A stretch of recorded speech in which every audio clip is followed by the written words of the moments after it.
నమస్కారం ETV news కు స్వాగతం ముఖ్యాంశాలు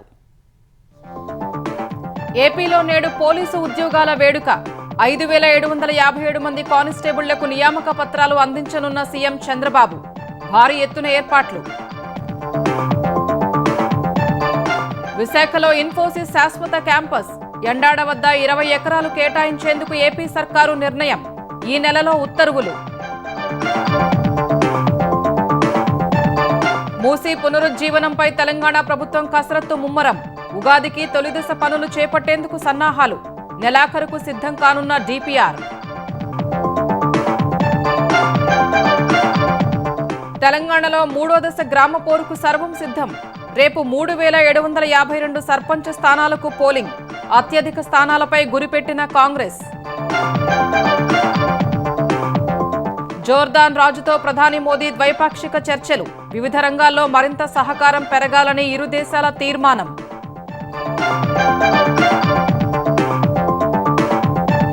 రష్యా ఉక్రెయిన్ యుద్ధం ముగింపునకు ముందడుగు భద్రతా గ్యారంటీ ఇచ్చేందుకు అమెరికా అంగీకారం బెర్లిన్ చర్చల్లో జెలెన్స్కీకి హామీ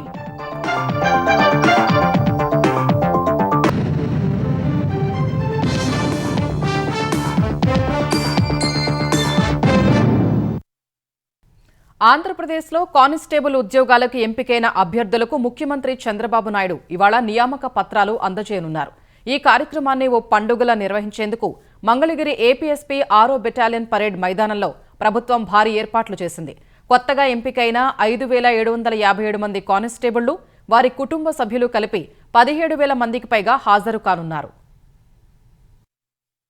కానిస్టేబుళ్లుగా ఎంపికైన వారికి కూటమి ప్రభుత్వం ఇవాళ నియామక పత్రాలు అందజేయనుంది 2022లో 6100 పోస్టులకు నోటిఫికేషన్ ఇవ్వగా 5757 మంది ఎంపికయ్యారు కానిస్టేబుల్ పోస్టుల భర్తీకి నోటిఫికేషన్ ఇచ్చిన వైసీపీ ప్రభుత్వం ప్రాథమిక రాత పరీక్ష తర్వాత ఎంపిక ప్రక్రియను అర్ధాంతరంగా నిలిపేసింది అభ్యర్థులు ఎన్నిసార్లు కోరినా పట్టించుకోలేదు కూటమి ప్రభుత్వం అధికారంలోకొచ్చిన వెంటనే న్యాయపరమైన చిక్కుల్ని పరిష్కరించింది ఏడాదిలో పరీక్షలన్నీ పూర్తి చేసి ఆగస్టులో ఫలితాలు విడుదల చేసింది ఇప్పుడు సీఎం చంద్రబాబు నాయుడు వారికి నియామక పత్రాలు అందజేయనున్నారు ఈ కార్యక్రమాన్ని పండుగలా నిర్వహించాలని నిర్ణయించిన కూటమి ప్రభుత్వం మంగళగిరి ఏపీఎస్పీ 6వ బెటాలియన్లో భారీ ఏర్పాట్లు చేసింది ఈ కార్యక్రమానికి ఎంపికైన కానిస్టేబుళ్ల కుటుంబ సభ్యుల్ని కూడా ఆహ్వానించారు ఉప ముఖ్యమంత్రి పవన్ కళ్యాణ్ హోంమంత్రి అనిత మంత్రి లోకేష్ బీజేపీ ఏపీ శాఖ అధ్యక్షుడు మాధవ్ తదితరులు ఈ కార్యక్రమానికి హాజరు కానున్నారు ఈ నెల 22 నుంచి కొత్తగా ఎంపికైన కానిస్టేబుళ్లకు 9 నెలల పాటు శిక్షణ ఇస్తారు వారు తమకు కేటాయించిన పీటీసీ డీటీసీ బీటీసీల్లో ఈ నెల 21వ తేదీలోపు రిపోర్ట్ చేయాల్సి ఉంది భవిష్యత్తు అవసరాలకు తగ్గట్టుగా శిక్షణ మాడ్యూళ్లు సబ్జెక్టుల్లో పోలీసు శాఖ మార్పులు చేసింది ఈసారి కానిస్టేబుళ్లుగా ఎంపికైన వారిలో ఎక్కువ మంది బీటెక్ ఎంసీఏ ఎంబీఏ వంటి సాంకేతిక ఉన్నత విద్య అభ్యసించిన వారే ఎక్కువ మంది ఉన్నారు వారి నైపుణ్యాల్ని మెరుగుపరిచేలా శిక్షణ ఇవ్వనున్నారు ఆంధ్రప్రదేశ్లోని కూటమి ప్రభుత్వం రెవెన్యూ శాఖలో సంస్కరణల అమలుకు సిద్ధమైంది భూ యాజమాన్య సమస్యలకు చెక్ పెట్టేందుకు పలు కీలక నిర్ణయాలు తీసుకోనుంది ఇప్పటివరకు వెబ్లాండ్లో రైతు ఆధార్ నెంబర్ తప్పుగా నమోదైతే సవరణ కోసం జేసీ వద్దకు వెళ్లాల్సి ఉండగా ఇకపై ఆ బాధ్యతను తహసీల్దార్లకు అప్పగించనుంది భూ కేటాయింపు సేకరణ కోర్టు ఉత్తర్వుల అమలు సహా పలు బాధ్యతలు కూడా వారికే ఇవ్వనుంది రీసర్వే చేసిన గ్రామాల్లో మ్యూటేషన్ల సవరణతో పాటు ఎల్పీఎం నెంబర్లలో సమస్యల్ని చక్కదిద్దే బాధ్యతల్ని ఆర్డీఓలకు కట్టబెట్టనుంది అయితే ప్రభుత్వ భూమిని పట్టాభూమిగా మార్చే అధికారం మాత్రం సంయుక్త కలెక్టర్లకే ఉంటుంది 1-2 రోజుల్లో ఈ మేరకు మార్గదర్శకాలు విడుదల చేసే అవకాశం ఉంది తహసీల్దార్లు చేసే భూ లావాదేవీలన్నీ ఆర్డీఓ జేసీ కలెక్టర్ సీసీఎల్ఏ కార్యాలయాలకు సందేశం రూపంలో వెళతాయి గ్రామ వార్డు సచివాలయాలు మీ సేవ కేంద్రాల్లో రెవెన్యూ సేవల కోసం దరఖాస్తు చేసుకునేందుకు అవకాశం కల్పించనున్నారు విశాఖను ఐటీ కారిడార్గా తీర్చిదిద్దాలని నిర్ణయించిన కూటమి సర్కారు మరో కీలక ప్రాజెక్టు చేపట్టనుంది భోగాపురాన్ని తొలి ఇంటిగ్రేటెడ్ ఎడ్యుకేషన్ ఇన్నోవేషన్ హబ్గా మార్చనుంది అందులో భాగంగా విజయనగరం విశాఖ సరిహద్దుల్లో దేశంలోనే తొలి ఏవియేషన్ ఎడ్యుకేషన్ సిటీని ఏర్పాటు చేయనుంది Goa governor Mansas trust chairman Pusapati Ashok Gajapathiraju GMR group సంస్థల చైర్మన్ గ్రంథి మల్లికార్జునరావు ఈ ప్రాజెక్టులో కీలకంగా ఉన్నారు ఈ ప్రాజెక్టుకు జీఎంఆర్ మాన్సాస్ ఎడ్యూసిటీగా నామకరణం చేశారు మంత్రి లోకేష్ సమక్షంలో ఇవాళ విశాఖలో ఒప్పందం జరగనుంది ఈ కార్యక్రమానికి గోవా గవర్నర్ అశోక్ గజపతిరాజు గ్రంథి మల్లికార్జునరావు కేంద్ర మంత్రి రామ్మోహన్ నాయుడు ఎంపీలు భరత్ కలిశెట్టి అప్పలనాయుడు హాజరు కానున్నారు నేషనల్ సివిల్ ఏవియేషన్ పాలసీ మేరకు ఏర్పాటు కానున్న education city make in India defence corridor లక్ష్యాలకు అనుగుణంగా పనిచేయనుంది. సాఫ్ట్వేర్ దిగ్గజ సంస్థ ఇన్ఫోసిస్ విశాఖలో శాశ్వత క్యాంపస్ ఏర్పాటు చేయనుంది. అందుకోసం ఎండాడ వద్ద 20 ఎకరాలు కేటాయించేందుకు ప్రభుత్వం సూత్రప్రాయంగా అంగీకరించింది. ఆ సంస్థ ప్రతినిధులతో అధికారులు జరిపిన సంప్రదింపులు కొలిక్కి వచ్చినట్లు తెలిసింది. ఈ నెలలో అధికారిక ప్రకటన వెలువడే అవకాశం ఉన్నట్లు సంబంధిత వర్గాలు పేర్కొన్నాయి. ఇన్ఫోసిస్ దాని అనుబంధ సంస్థలకు సుమారు 50 దేశాల్లో క్యాంపస్లు ఉన్నాయి. బెంగళూరు, మంగళూరు, మైసూరు, హైదరాబాద్, చెన్నై, తిరువనంతపురంలో క్యాంపస్లు ఉన్నాయి. విశాఖతో దక్షిణాదిలోని అన్ని రాష్ట్రాల్లో ఇన్ఫోసిస్ క్యాంపస్లు ఏర్పాటు చేసినట్లవుతుంది. ప్రస్తుతం విశాఖ ఐటీ హిల్స్లోని తాత్కాలిక భవనంలో ఇన్ఫోసిస్ కార్యకలాపాలు సాగుతున్నాయి. విశాఖ సిద్ధంగా ఉండు, ఈ నెలలో ప్రపంచ ఛాంపియన్లు రాబోతున్నారంటూ మంత్రి లోకేష్ చేసిన పోస్టు అందరిలో ఆసక్తి రేకెత్తించింది. పల్నాడు జిల్లా చిలకలూరుపేట శ్రీ శారదా జిల్లా పరిషత్ ఉన్నత పాఠశాలలో ఉప ముఖ్యమంత్రి పవన్ కళ్యాణ్ విద్యార్థులకు ఇచ్చిన హామీని నెరవేర్చారు. ఈ నెల 5న పాఠశాలలో జరిగిన మెగా టీచర్స్ పేరెంట్స్ మీటింగ్లో విద్యార్థుల విజ్ఞప్తి మేరకు సొంత నిధులతో 25 కంప్యూటర్లు, ఫర్నిచర్ సమకూర్చారు.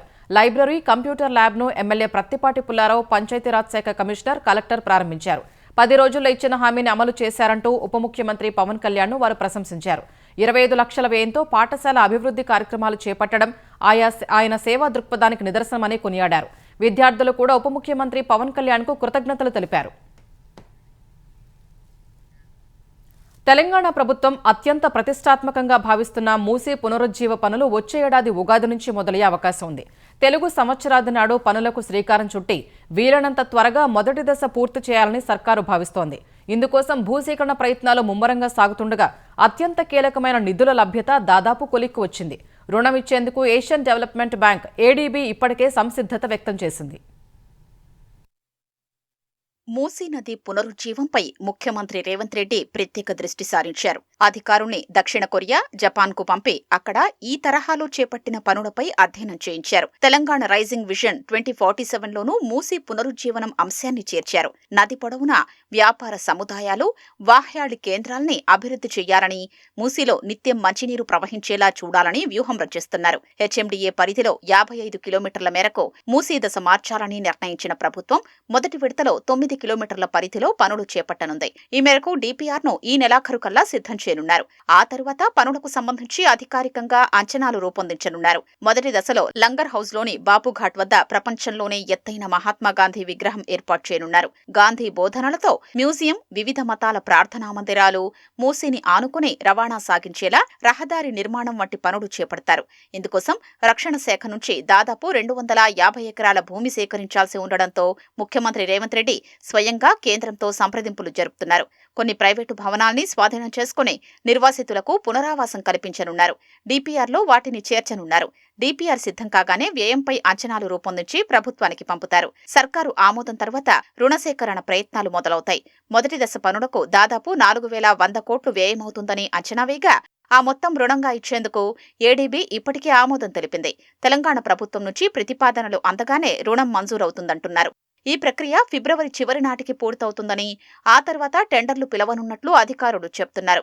ఉగాది నాటికల్లా పనులు మొదలుపెట్టి 2 ఏళ్లలో పూర్తి చేయాలని ప్రభుత్వం భావిస్తోంది. తెలంగాణలో యూరియా కోసం రైతులు గంటల తరబడి లైన్లలో నిలబడాల్సిన పరిస్థితి తప్పనుంది. రబీ సీజన్ నుంచి యూరియా బుకింగ్ కోసం ప్రభుత్వం ప్రత్యేక యాప్ను అందుబాటులోకి తేనుంది. రబీ ముందస్తు ప్రణాళికపై జిల్లాల వ్యవసాయ, ఉద్యాన శాఖ అధికారులతో సమీక్ష సందర్భంగా వ్యవసాయ శాఖ మంత్రి తుమ్మల నాగేశ్వరరావు ఈ విషయం వెల్లడించారు. ఈ నెల 20వ తేదీ నుంచి యాప్ ద్వారా యూరియా బుకింగ్ను ప్రయోగాత్మకంగా అమలు చేయాలని సూచించారు. ఈ యాప్ ద్వారా రైతులు తమ సమీపంలోని డీలర్తో పాటు జిల్లా పరిధిలోని ఇతర డీలర్ల వద్ద యూరియా లభ్యతను తెలుసుకోవచ్చు. అంతేకాకుండా తమకు కావలసినంత యూరియాను ఇంటి నుంచే కొనుగోలు చేయవచ్చు. యూరియా పక్కదారి పట్టకూడదనే లక్ష్యంతో ఈ యాప్ తీసుకురాబోతున్నట్టు మంత్రి తుమ్మల తెలిపారు. అలాగే యూరియా అధిక వాడకం, పంటల అవశేషాల్ని కాల్చడం వల్ల కలిగే అనర్థాలపై అన్నదాతలకు అవగాహన కల్పించాలని మంత్రి తుమ్మల అధికారులకు సూచించారు. హౌసింగ్ బోర్డు లీజు భూములు, షాపుల క్రమబద్దీకరణకు అవకాశం ఇవ్వాలని తెలంగాణ గృహ నిర్మాణ శాఖ మంత్రి పొంగులేటి శ్రీనివాసరెడ్డి అధికారులను ఆదేశించారు. 100 గజాల్లోపు ఖాళీ స్థలాల్ని పక్కింటి వారికి సబ్ రిజిస్ట్రార్ విలువ ధరతో విక్రయించాలని సూచించారు. ఈ మేరకు ప్రతిపాదనలు సిద్ధం చేస్తే కేబినెట్లో నిర్ణయం తీసుకోనున్నట్లు మంత్రి తెలిపారు. హౌసింగ్ బోర్డు భూముల్ని కబ్జాల నుంచి కాపాడాలన్నారు. హౌసింగ్ బోర్డు భూముల అంశంపై సచివాలయంలో మంత్రి పొంగులేటి సమీక్ష నిర్వహించారు. నిజాం కాలం నుంచి 115 సంస్థలకు ఇన్స్టిట్యూట్స్, రెసిడెన్షియల్, కమర్షియల్, ఆలయాలు, విద్యా సంస్థల కోసం హౌసింగ్ బోర్డు భూముల్ని లీజుకు ఇచ్చినట్లు అధికారులు తెలిపారు. వాటిలో 7పై కోర్టు వివాదాలు, అద్దె బకాయిలు పెండింగ్లో ఉన్నట్లు చెప్పారు. లీజుల పునరుద్ధరణ కోసం ఆయా సంస్థలకు లేఖలు రాసి క్రమబద్ధీకరణకు అవకాశం ఇవ్వాలని మంత్రి సూచించారు. గతంలో కేటాయించిన హౌసింగ్ బోర్డు భూముల్ని రిజిస్ట్రేషన్ చేసుకోకపోతే ఇప్పుడు అవకాశం ఇవ్వాలన్నారు. ఈ సమావేశంలో housing board MD Gautam, CE Venkataramana Reddy తదితరులు పాల్గొన్నారు. పహల్గాం ఉగ్రదాడి కేసులో జాతీయ దర్యాప్తు సంస్థ ఎన్ఐఏ జమ్మూ కాశ్మీర్లోని ప్రత్యేక కోర్టులో ఛార్జిషీటు దాఖలు చేసింది. ఉగ్రవాద సంస్థలు లష్కర్-ఏ-తొయిబా, ది రెసిస్టెన్స్ ఫ్రంట్ సహా 7గురిని నిందితులుగా పేర్కొంది. పహల్గాం ఉగ్రదాడికి లష్కర్-ఏ-తొయిబా, ది రెసిస్టెన్స్ ఫ్రంట్లు ప్రణాళిక రచించి అమలు చేశాయని ఎన్ఐఏ వెల్లడించింది. పాకిస్తాన్ హ్యాండర్ సాజిద్ జాట్ను ప్రధాన నిందితుడిగా చేర్చింది. ఈ ఏడాది జూలై 29న ఆపరేషన్ మహాదేవ్లో భాగంగా శ్రీనగర్ సమీపంలోని దచ్చీగాంలో హతమార్చిన 3 ఉగ్రవాదులను నిందితులుగా పేర్కొంది. పర్వేజ్, బషీర్ అహ్మద్లు ఉగ్రవాదులకు ఆశ్రయం కల్పించారని తెలిపింది. ఉగ్రదాడిలో పాల్గొన్న ముష్కరుల వివరాలని పర్వేజ్, బషీర్ అహ్మద్లు వెల్లడించారని ఎన్ఐఏ తెలిపింది. 3 ముష్కరులు పాకిస్తాన్ పౌరులని, వారికి ఉగ్ర సంస్థ లష్కర్-ఏ-తొయిబాతో సంబంధాలున్నాయని ఎన్ఐఏ పేర్కొంది. ఉగ్రవాదం, తీవ్రవాదాలపై పోరాటంలో మానవాళికి బలమైన వ్యూహాత్మక సందేశాన్ని పంపిన జోర్డాన్ నాయకత్వాన్ని ప్రధాని నరేంద్ర మోదీ ప్రశంసించారు. అమ్మాన్లో రాజు అబ్దుల్లా II బిన్ అల్ హుస్సేన్తో జరిగిన చర్చల్లో భారత్, జోర్డాన్ ఉగ్రవాదానికి వ్యతిరేకంగా స్పష్టమైన వైఖరిని ప్రదర్శించాయని మోదీ తెలిపారు.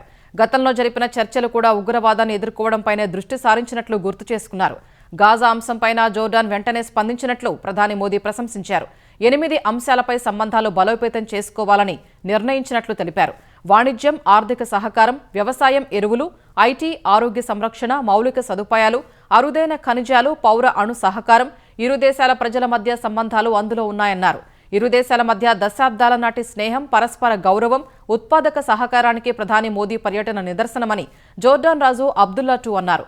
పరిశ్రమ, ఐసీటీ, ఔషధాలు, వ్యవసాయం, ఇంధనం వంటి రంగాల్లో కొత్త అవకాశాలకు మోదీ పర్యటన దోహదం చేసినట్లు చెప్పారు. తెలంగాణలో రేపు 3వ విడత పంచాయతీ ఎన్నికలు జరగనున్నాయి. చివరి దశలో 182 మండలాల్లోని 3752 గ్రామ పంచాయతీలకు పోలింగ్ జరగనుంది. 28,406 వార్డులకు 75,283 మంది పోటీ పడుతున్నారు. 3వ విడతలో 4,157 గ్రామాలు, 36,434 వార్డులకు నోటిఫికేషన్ ఇవ్వగా 394 సర్పంచ్ పదవులు, 7,916 వార్డులు ఏకగ్రీవమయ్యాయి. 3,752 గ్రామ పంచాయతీల్లో 12,640 మంది సర్పంచ్ పదవికి పోటీ పడుతున్నారు. 11 గ్రామాల్లో 112 వార్డులకు వివిధ కారణాలతో ఎన్నికలు వాయిదా పడ్డాయి. 2 దశల ఎన్నికల అనుభవాలతో తెలంగాణ రాష్ట్ర ఎన్నికల సంఘం 3వ దశకు విస్తృతమైన ఏర్పాట్లు చేసింది. కౌంటింగ్కు పగడ్బందీ ఏర్పాట్లు చేయాలని అధికారుల్ని ఆదేశించింది. చెల్లని ఓట్ల నిర్ధారణపై తగిన జాగ్రత్తలు తీసుకోవాలని సూచించింది. రీకౌంటింగ్ అవసరమైతే ప్రత్యేక ఏర్పాట్లు చేయాలని సూచించింది. ఈ నెల 20న గ్రామ పంచాయతీల తొలి సమావేశం నిర్వహించి సర్పంచులు, వార్డు సభ్యులతో ప్రమాణం చేయించాలని ప్రభుత్వం ఉత్తర్వులు జారీ చేసింది. తెలంగాణలో ఇప్పటివరకు 2 విడతల్లో జరిగిన గ్రామ పంచాయతీ ఎన్నికల్లో 60% పైగా సర్పంచ్ పదవుల్ని కైవసం చేసుకున్న కాంగ్రెస్ 3వ దశపై దృష్టి పెట్టింది. మొదటి విడత ఎన్నికల్లో 67.65%, 2వ విడత ఎన్నికల్లో 54.98% సర్పంచ్ పదవుల్ని అధికార పార్టీ తన ఖాతాలో వేసుకుంది. 2వ విడతలో బీఆర్ఎస్, బీజేపీలు పుంజుకోవడానికి తమ పార్టీ మద్దతుదారులైన రెబల్స్ ఎక్కువగా ఉండడమే కారణమని టీపీసీసీ అంచనా వేస్తోంది. రేపటి 3వ విడత ఎన్నికల్లో అత్యధిక స్థానాల్లో పార్టీ మద్దతుదారుల్ని గెలిపించుకునేందుకు రాష్ట్ర నాయకత్వం ప్రత్యేకంగా దృష్టి పెట్టింది. సీఎం రేవంత్ రెడ్డి, పీసీసీ అధ్యక్షుడు మహేష్ కుమార్ గౌడ్ 3వ విడత పంచాయతీ ఎన్నికలపై ఆయా నియోజకవర్గాల ఇన్ఛార్జీలకు దిశానిర్దేశం చేసినట్లు పార్టీ వర్గాలు తెలిపాయి. అసెంబ్లీ ఎన్నికల తర్వాత గ్రామీణ ప్రాంతాల్లో కాంగ్రెస్ పట్టు సాధించింది. తెలంగాణ సచివాలయంలోని భద్రతా సిబ్బంది సీపీఆర్ చేసి ఓ మహిళ ప్రాణం కాపాడారు. సచివాలయంలో జానిటర్గా పనిచేసే జ్యోతి ప్రధాన పోర్టికో వద్ద స్పృహ తప్పి పడిపోయింది. శ్వాస తీసుకోలేక ఆమె అచేతనంగా పడిపోయింది. డ్యూటీలో ఉన్న ఎస్పీఎఫ్, ఏఎస్ఐ ఆంజనేయులు వెంటనే స్పందించారు. తోటి సిబ్బందితో కలిసి జ్యోతికి సీపీఆర్ చేశారు. 2 సార్లు సీపీఆర్ చేయడంతో జ్యోతి శ్వాస తీసుకుని ప్రాణాపాయం నుంచి బయటపడింది. SPF DG Swathi Lakra ASI ఆంజనేయుల్ని అభినందించారు. తిరుమలలో నేడు టీటీడీ ధర్మకర్తల మండలి సమావేశం జరగనుంది. 60 అంశాల అజెండాతో టీటీడీ చైర్మన్ బీఆర్ నాయుడు అధ్యక్షతన అన్నమయ్య భవనంలో ఈ భేటీ జరగనుంది. డిసెంబర్ 30వ తేదీ నుంచి జనవరి 8వ తేదీ వరకు జరిగే వైకుంఠ ద్వార దర్శనాలకు వచ్చే భక్తుల కోసం చేయాల్సిన ఏర్పాట్లపై ప్రధానంగా చర్చించనున్నారు. 100 ఎకరాల్లో దివ్య వృక్షాల ప్రాజెక్టుకు టీటీడీ పాలక మండలి ఆమోదం తెలిపే అవకాశం ఉంది. కాటేజ్ డోనర్ ప్రివిలేజెస్పై నూతన పాలసీ, శ్రీవాణి ట్రస్టు ద్వారా ఆలయాల నిర్మాణానికి సంబంధించిన విధి విధానాలు, నిధుల మంజూరుపై నిర్ణయం తీసుకోనున్నారు.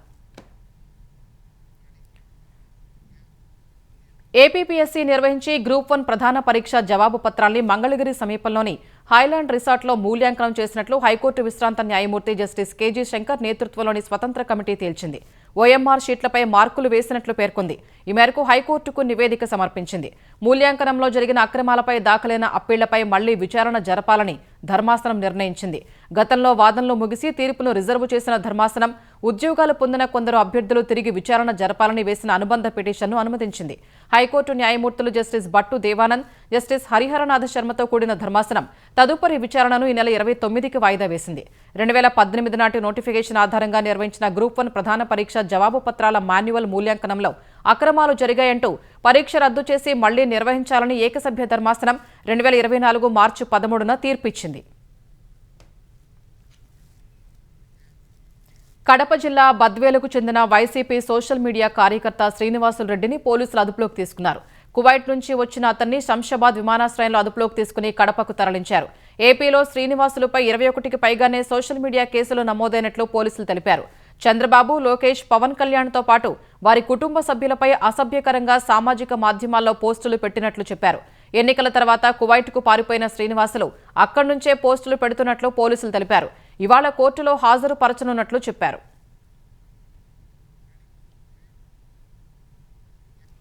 రష్యాతో జరుగుతున్న 4 ఏళ్ల యుద్ధాన్ని ముగించే దిశగా ప్రతిపాదించిన శాంతి ప్రణాళికలో భాగంగా ఉక్రెయిన్కు భద్రతా హామీలను ఇచ్చేందుకు అమెరికా అంగీకరించింది.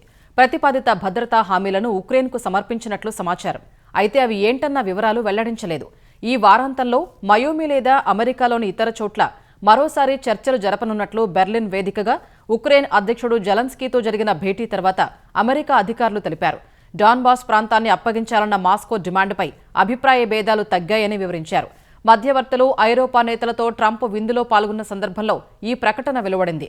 ఈ పరిణామాలపై స్పందించిన అమెరికా అధ్యక్షుడు ట్రంప్ శాంతి స్థాపనలో గతంలో కన్నా పురోగతి సాధించినట్లు తెలిపారు.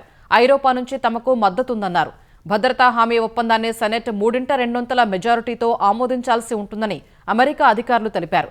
భద్రతా హామీలో భాగంగా అమెరికా మద్దతున్న ఐరోపా నేతృత్వంలోని బహుళజాతి దళాన్ని ఉక్రెయిన్లో మోహరించాలని నిర్ణయించినట్లు తెలిసింది. అమెరికా నుంచి భద్రతాపరమైన హామీ లభిస్తే నాటోలో చేరబోమని ఇటీవలే జెలెన్స్కీ ప్రకటించారు. ఉత్తరప్రదేశ్లో ఘోర ప్రమాదం జరిగింది. మధుర జిల్లా పరిధిలోని ఢిల్లీ ఆగ్రా ఎక్స్ప్రెస్ వేపై పలు బస్సుల్ని మంటలు అంటుకున్నాయి. దాదాపు 4 బస్సులు తగలబడినట్లు తెలుస్తోంది. ఈ ప్రమాదం నుంచి చాలా మంది ప్రయాణికులు తప్పించుకున్నప్పటికీ పలువురు మృతి చెందినట్లు అనుమానిస్తున్నారు. సమాచారం అందుకున్న వెంటనే అధికార బృందాలు ఘటనా స్థలానికి చేరుకుని సహాయక చర్యలు ప్రారంభించాయి.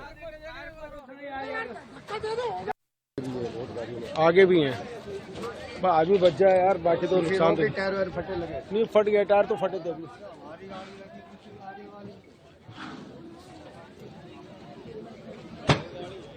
क्या बात हो गई चौधरी साहब, क्या बात हो गई, क्या बात हो गई आगे? జమ్మూ కశ్మీర్లోని ఉధంపూర్ జిల్లాలో ఉగ్రవాదులు పోలీసులకు మధ్య ఎన్కౌంటర్ మొదలైంది. మారుమూల అటవీ ప్రాంతమైన మజల్టాలోని సోన్ గ్రామంలో జరిగిన ఎదురుకాల్పుల్లో ఓ ఉగ్రవాది హతమవుగా ఒక పోలీసు ప్రాణాలు కోల్పోయారు. జైషే మహమ్మద్ ఉగ్ర సంస్థకు చెందిన 3 ముష్కరులు ఆ ప్రాంతంలో నక్కారనే నిఘా వర్గాల సమాచారం మేరకు ఎస్ఓజీ జవాన్లు నిర్బంధ తనిఖీలు చేపట్టారు. తప్పించుకునే క్రమంలో ముష్కరులు కాల్పులు జరపగా పోలీసు అమ్జద్ పఠాన్ అమరుడయ్యారు. చీకటి, ప్రతికూల పరిస్థితుల కారణంగా రాత్రికి ఆపరేషన్ నిలిపివేసిన భద్రతా దళాలు ఉగ్రవాదులు తప్పించుకోకుండా స్పెషల్ ఆపరేషన్స్ గ్రూప్ సహా సైన్యం, సిఆర్పీఎఫ్ అదనపు బలగాల్ని మోహరించారు.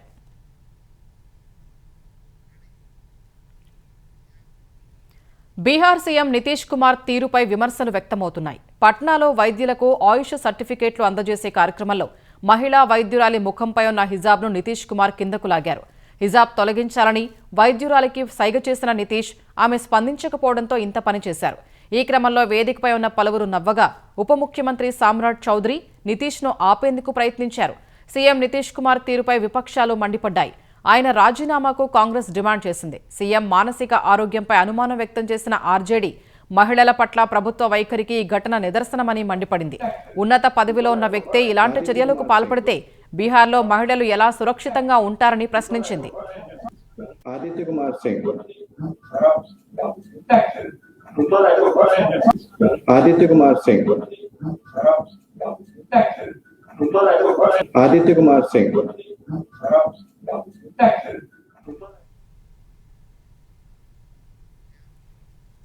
హర్యానాలో సంచలనం రేపిన ఐపీఎస్ పూరన్ కుమార్ ఆత్మహత్య కేసులో ఆరోపణలు ఎదుర్కొంటున్న డీజీపీ శత్రుజిత్ కపూర్ను అక్కడి ప్రభుత్వం విధుల నుంచి తప్పించింది. కపూర్ గైర్హాజరీలో అదనపు బాధ్యతలు చేపట్టిన ఓపీ సింగ్ను తదుపరి ఆదేశాలు ఇచ్చేంత వరకు తాత్కాలిక డీజీపీగా కొనసాగాలని ఆదేశాలు జారీ చేసింది. డిసెంబర్ 31న ఓపీ సింగ్ పదవీ విరమణ చేయనున్న నేపథ్యంలో కొత్త డీజీపీ నియామకం కోసం సీనియర్ ఐపీఎస్లతో కూడిన జాబితాను యూనియన్ పబ్లిక్ సర్వీస్ కమిషన్కు హర్యానా ప్రభుత్వం పంపించాల్సి ఉంటుంది. అక్టోబర్ 7న పూరన్ కుమార్ తుపాకీతో కాల్చుకుని ఆత్మహత్య చేసుకున్నారు. ఆత్మహత్య లేఖలో డీజీపీ శత్రుజిత్ కపూర్తో పాటు కొందరు సీనియర్ అధికారులపై కుల వివక్ష, మానసిక వేధింపులు, బహిరంగ అవమానాలు వంటి ఆరోపణలు చేశారు. ప్రస్తుతం ఈ కేసు విచారణ జరుగుతోంది.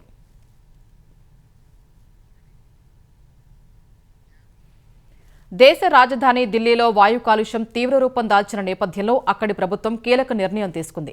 ప్రభుత్వ, ప్రైవేటు పాఠశాలల్లో నర్సరీ నుంచి 5వ తరగతి వరకు భౌతిక తరగతుల్ని రద్దు చేసి ఆన్లైన్ క్లాసులు మాత్రమే జరపాలని ఆదేశించింది. తదుపరి ఉత్తర్వులు ఇచ్చే వరకు ఈ ఆదేశాలు అమల్లో ఉంటాయని ఢిల్లీ సర్కారు పేర్కొంది. అంతకుముందు అరుణ్ జైట్లీ స్టేడియంలో ఫుట్బాల్ దిగ్గజం మెస్సీకి స్వాగతం పలికేందుకు సీఎం రేఖా గుప్తా వేదికపైకి వచ్చినప్పుడు ఏక్యూఐ అంటూ ప్రజలు నినాదాలు చేసిన వీడియోను ఆప్ నేత సౌరభ్ భరద్వాజ్ ఎక్స్లో పోస్ట్ చేశారు. కాలుష్యం ఢిల్లీని అంతర్జాతీయంగా అవమానిస్తోందని పేర్కొన్నారు. పరిస్థితులు ప్రమాదకర స్థాయికి చేరుకున్నా కేంద్ర రాష్ట్ర ప్రభుత్వాలు ఉదాసీనంగా వ్యవహరిస్తున్నాయని ఆప్ నేత దుయ్యబట్టారు.